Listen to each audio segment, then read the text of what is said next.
প্রথম আন্তর্জাতিক ম্যাচ আয়োজনের অপেক্ষায় গোয়ালিয়রের নতুন cricket stadium.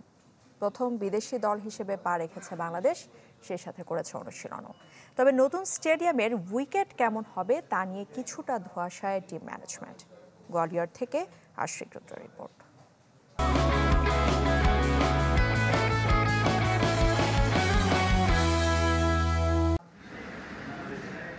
Shrimanta Madhavrao Scindia cricket স্টেডিয়ামে প্রথমবার পা রেখেছে কোনো আন্তর্জাতিক দল, আর গোয়ালিয়রে 14 বছর পর। তাপমাত্রা 35 ডিগ্রিরও বেশি ভর দুপুরে রোদের প্রখরতা মধ্যপ্রাচ্যের অনুভূতি দেয়। তাই তো নির্ধারিত সময়ের আধ ঘন্টা পর মাঠে নামে টাইগাররা। শ্রীমন্ত মাধবরাও সিন্ধিয়া ক্রিকেট স্টেডিয়ামে 16টি উইকেট, তবে কোন উইকেটে খেলা হবে তা কিন্তু স্পষ্ট নয়। একটি উইকেট ঢেকে রাখা হয়েছে, ধারণা করা হচ্ছে সেখানেই হবে প্রথম টি-20। হেড কোচ চন্ডিকা হাথুরু সিংয়ে চেষ্টা করেছিলেন উইকেটের গতি প্রকৃতি বোঝার, তবে তাকে কিন্তু সেই সুযোগ দেয়া হয়নি। ঢেকে রাখা উইকেটের পাশে অনেকক্ষণ দাঁড়িয়েছিলেন হাথুরু।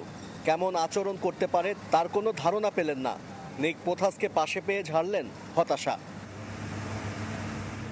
তানজিদ তামিম, পারভেজ ইমন, লিটন দাসরা লম্বা সময় ব্যাটিং সেশন করেছেন। শরীফুলের বলে হাতে আঘাত পেয়ে নেট ছেড়ে যান শান্ত। বরফ দিয়ে আবারও ব্যাট করেন। রিশাদ, মিরাজ, রাকিবুলদের সাথে হাত ঘুরিয়েছেন মাহমুদুল্লাহ রিয়াদ। ম্যাচে বল করার জন্য যে তিনি প্রস্তুত তারই আভাস দিলেন দলের সবচেয়ে সিনিয়র ক্রিকেটার। জাকের আলী, তাওহিদ হৃদয়রা 22 গজে ঝড় তুলেছিলেন।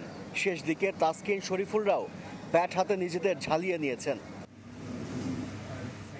শুক্রবার ফ্লাডলাইটের আলোতে অনুশীলন করবে টিম বাংলাদেশ। আশিক রুদ্র, চ্যানেল 24, গোয়ালিয়র, ভারত।